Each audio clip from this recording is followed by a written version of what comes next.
Only lecture is system of medicine, concepts of electrohomeopathic and DNA concept in electrohomeopathy. The new era of electrohomeopathy and the soil bioelectrical energy, bioelectricity, age groups of remedies, part 17. All welcome all participants and attendants. DNA concept in electrohomeopathy. यहाँ पर हम DNA को समझेंगे इलेक्ट्रोहोमेट्री के prospect से। Electrohomeopathic is the based of on the idea that the body's naturally healing ability is growing energy.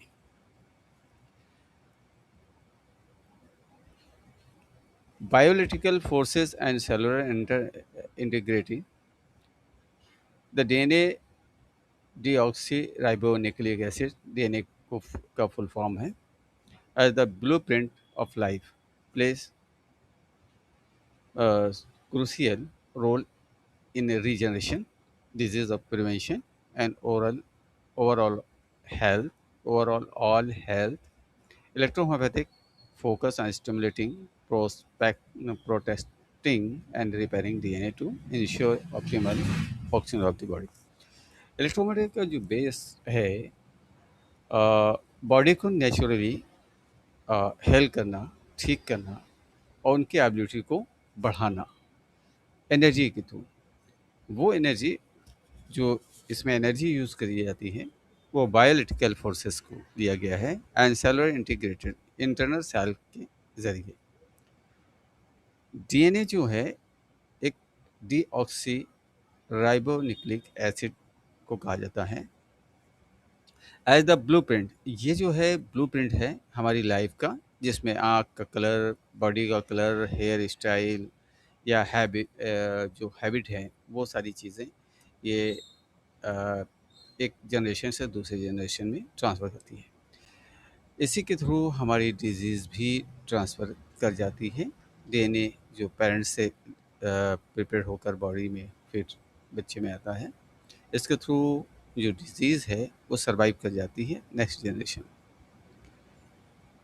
Pledge crucial role of regeneration. इसका जो play है गहराई से अगर देखा जाए तो रीजनरेशन मतलब किसी चीज़ को दोबारा शुरुआत करना है या उसको क्रिएट करना। रीजनरेशन दोबारा से उसको जनरेट करना। डिजीज़ प्रिवेंशन रोगों से रोकथाम करना एंड ओवरऑल हेल्थ और पूरे हेल्थ को कंट्रोल करना और हेल्दी रखना। इलेक्ट्रोहोमेopathic जो फोकस करते हैं स्टिमुलेट करने को, प्रोसेस को बढ़ाने को, प्रोटेक्टिंग को, सेफ मोड में रखने को and repairing DNA to ensure. DNA को रिपेयर करके इंश्योर करते हैं optimal function of the body. Body के फंक्शन को हम इंश्योर करते हैं जो लगातार बॉडी एक नॉर्मल कंडीशन में चलती रहे। How is electrohomeopathic relates to DNA. कैसे इलेक्ट्रोहोम्योपैथी रिलेट करती है डीएनए से? ए डीएनए रिपेयर कंडीशन एक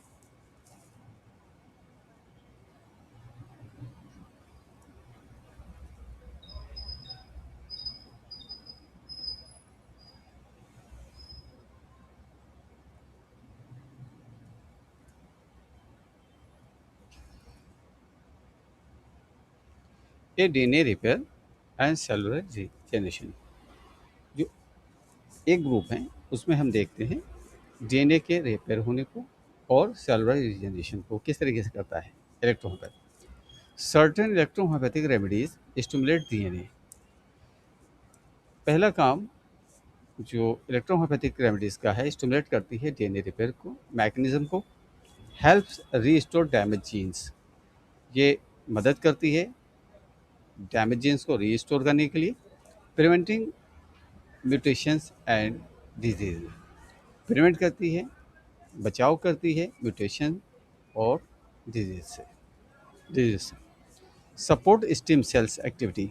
और ये सपोर्ट करती है electropath stem cells activity, aiding the tissues regeneration.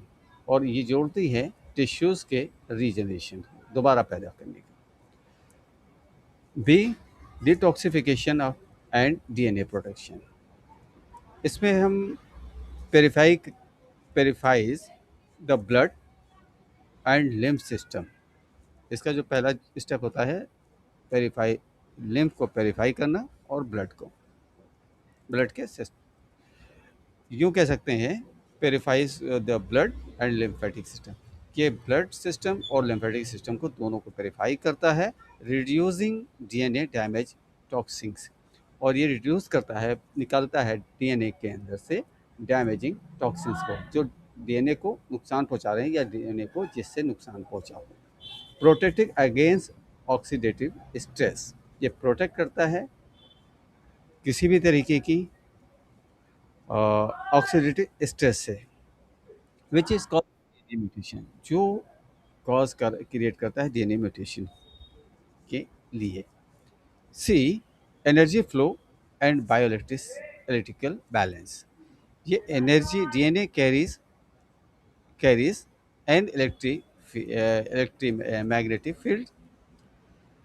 DNA जो कैरीज करता है कि इलेक्ट्रोमैग्नेटिक फील्ड्स को, which is electrohomeopathic helps regulate, इसे इलेक्ट्रोहोम्योपैथी जो है हेल्प्स करता है रेगुलेट करने को। Balance polarity, positive negative forces को, फॉर डीएनए स्टेबिलिटी के लिए, डीएनए की स्टेबिलिटी के लिए। By maintain clean energy pathway, detoxification system, DNA function properly, ensure health and longevity। ये मेंटेन करता है, ये जो मेंटेनिंग एनर्जी, ये एनर्जी को मेंटेन करता है और बॉडी को डिटॉक्सिफाई, सिस्टम को डिटॉक्सिफाई करता है और डीएनए के फंक्शन को प्रॉपरली करता है। डीएनए के फंक्शन को प्रॉपर करता है, मीन्स ठीक करता है, इंश्योर करता है, श्योर ये हेल्थ जो है हमारी लंबे समय तक ठीक रहे या फिर हेल्दी बने रहे हमारी बॉडी। इसका सेकंड की है कि electrohomeopathic remedies for the DNA protection and reservation. पहला है फंक्शन। ये डीएनए की बात क्यों हो रही है? डीएनए तो बहुत ऊपर की चीज़ें भी आप मान सकते हैं या ऊपर की चीज़ें मान सकते हैं, बहुत हाई लेवल की चीज़ होती है। लेकिन अगर हम किसी आर्गन को या किसी फंक्शन को रीजनरेट करते हैं या किसी फंक्शन टिश्यूज़ को, बॉडी के आर्गन को रिकंस्ट्रक्शन करते हैं, तो उसमें डीएनए का रोल बहुत बड़ा होता है। इसी को समझने के लिए हमने डीएनए का ये लेक्चर कंटिन्यू किया है और इसको बहुत अच्छी तरीके से जो हमारा आज का एआई के ज़रिए जो हमने प्रोग्राम को सेटअप किया है, उसमें बहुत अच्छी तरीके से ऑडियो एक्सप्लेनेशन भी है, वीडियो एक्सप्लेनेशन भी हिंदी में दिया गया है, उसे आप ज़रूर देख लेंगे। DNA repair and regeneration. DNA यहाँ पे फंक्शन में आ रहा है डीएनए रिपेयर और रीजनरेशन। स्क्रोफोसो 3, जिसे S3 से जानते हैं, कैसिसो 5, एनर्जेटिको 3। एनर्जेटिको 3 में क्या है, एनर्जी से रिलेटेड जो भी कॉम्बिनेशन है वो यहाँ पे रखे गए हैं। इनकी एक ग्रुप बनाई दी गई है, वो हमारी डिटेल्स अगर ज़रूरत होगी तो हम बाद में इसे प्रोवाइड कर देंगे। ये नोट्स हमारे पास मौजूद हैं। Stem cells activation, stem cells को एक्टिवेट करना। स्टेम सेल्स अगर एक्टिवेट होते हैं तो हमारे बॉडी के टूटे फूटे जो भी ऑर्गन्स के टिश्यूज़ होते हैं या ऑर्गन फेल की कंडीशन में जाता है या ऑर्गन का रिप्लेसमेंट होता है जो इंटरनल टिश्यूज़ का या सेल्स का, वो स्टेम सेल्स के थ्रू होता है। स्टेम सेल्स थेरेपी अभी जो आई है वो प्लेसेंटा से कलेक्ट किया जाता है स्टेम सेल्स, और इसे कलेक्ट करने के बाद स्टोर कर लिया जाता है और प्लेसेंटा जिस फैमिली का हो उसके पैरेंटियल और मैरिटियल दोनों लोग ट्रीटमेंट ले सकते हैं। उसमें कैंसर का भी ट्रीटमेंट आता है, डायबिटीज़ का भी ट्रीटमेंट आता है और इन सारी करीब सभी भी इनक्योरेबल डिजीज़, किडनी फेल का भी उसके अंदर ट्रीटमेंट आता है। तो अभी अपने गुजरात में और इंडिया में बहुत कम लेवल पे ये काम चल रहा है, लेकिन कोशिश की जा रही है। सूरत के अंदर, सूरत रक्तदान केंद्र के अंदर जब बच्चे डिलीवरी होती है बच्चे की, तो उस कंडीशन में प्लेसेंटा को जो लोग चाहते हैं सूरत रक्तदान केंद्र में, उसे यहाँ पर बैंक है, उसके बारे में मुझे मालूम हुआ है, वहाँ जमा करा देते हैं, उसका कार्ड होता है, उसका मेंटेनेंस चार्ज भी कुछ लगता है अगर आप उससे कोई फ़ायदा लेना चाहते हैं। तो उसके बाद आपको वहाँ से अगर ज़रूरत है, किसी को डायबिटीज़ है या कैंसर है या किसी ऑर्गन फेल की कंडीशन में है, तो स्टेम सेल्स का वो जो स्टेम्स है वो उस ऑर्गन का निकाल करके वो एक इंजेक्शन बना के देते हैं, जिससे फिर आगे का treatment by the doctors practitioners होता है, जो डॉक्टर्स इस स्टेम सेल्स के बारे में स्टडी कर चुके हैं। लेकिन यहाँ पे क्या है, एक बॉडी से निकला हुआ ही फ्रूट स्टेम सेल्स को ही यूज़ किया जाता है, प्लेसेंटा के थ्रू कलेक्शन होता है। लेकिन इलेक्ट्रोहोम्योपैथिक और या हमारी बॉडी खुद स्टेम सेल्स रखती है, बनाती है, लेकिन ये कभी कभी प्रोसेस बहुत स्लो हो जाते हैं या बंद हो जाते हैं। अगर बंद हो जाते हैं उसी कंडीशन में हमारे ऑर्गन्स फेल की कंडीशन में जाने लगते हैं, आयरन डैमेज होने लगता है। तो स्टेम सेल्स हमारे ऑर्गन्स के रेगुलर रिपेयरिंग को देखता रहता है, और कहीं भी अगर किसी की लॉस होता है, ऑर्गन को रिकंस्ट्रक्शन करता है, बॉडी के हिस्से को रिकंस्ट्रक्शन करता है, जिसमें लिम्फेटिक 3 आती है, कैंसिसो 1 आता है और एंजाइटो 4 आता है।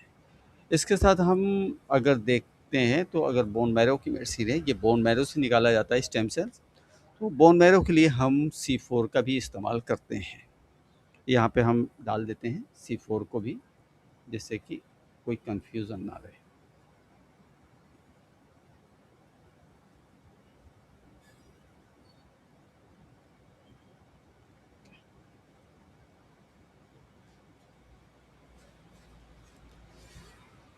ओके,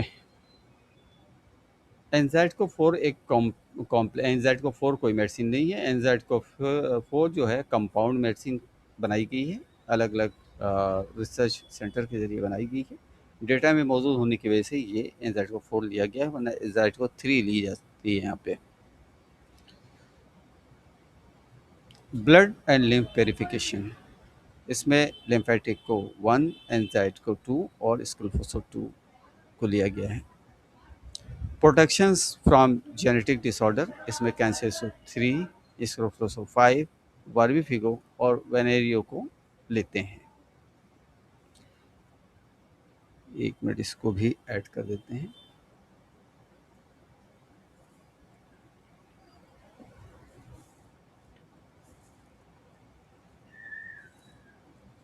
ओके, वेन भी यहाँ पे यूज़ की जाती है। वेन में कोई ग्रुप्स नहीं आता, वेन अकेली है। वर्वन वर्टू है, पर 2 ग्रुप में आता है, वेन अकेली है, जो जेनेटिक डिसऑर्डर के लिए यूज़ की जाती है। Energy restoration and cellular hailing, energy को रिस्टोर करना और सेलुलर जो सेल्स के अंदर किसी जगह डैमेज हुआ है उसको भरना। हेलिंग का मतलब होता है भरना। एनर्जेटिको 1, एनर्जेटिको 2 और लिम्फेटिको 2। हम एनर्जेटिको के नाम से लें या लिम्फेटिको 2 के नाम से लें। Okay, antioxidant and detox support, इसमें एंजाइटको 3 है, बेस्ट रेमेडीज, स्क्रोसो 4, स्क्रोफोसो 4 है, कैंसेसो 4 है यहाँ पर।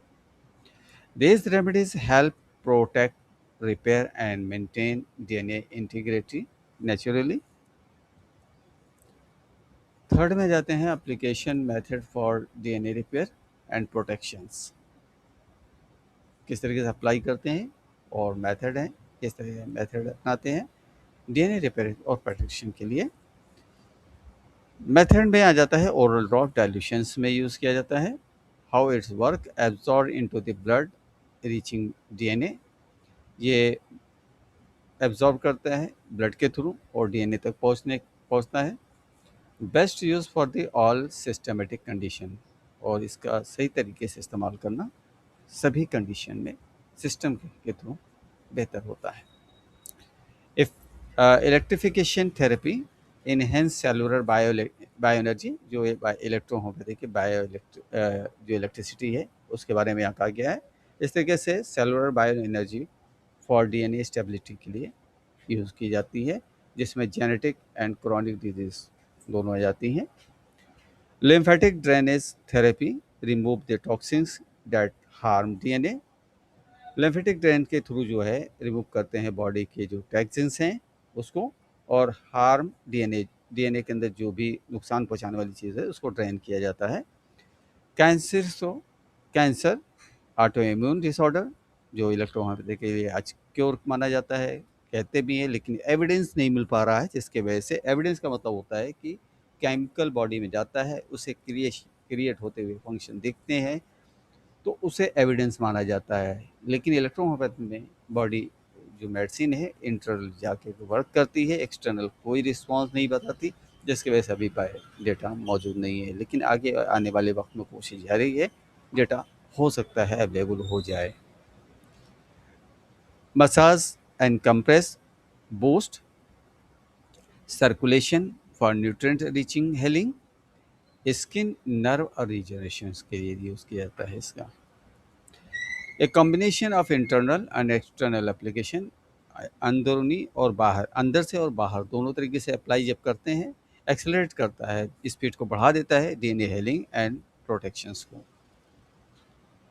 एंड में जो है कंक्लूजन है, why electro homeopathic for DNA health, क्या करती है, क्यों ज़रूरी है, या क्या क्या करती है इलेक्ट्रो होम्योपैथिक डीएनए हेल्थ के लिए।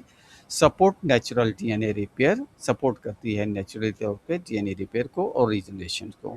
Protect against oxidative stress and toxin, protect करती है, बचाव करती है अगेंस्ट जो ऑक्सीडेटिव स्ट्रेस बॉडी के अंदर हो या टॉक्सिन्स हो।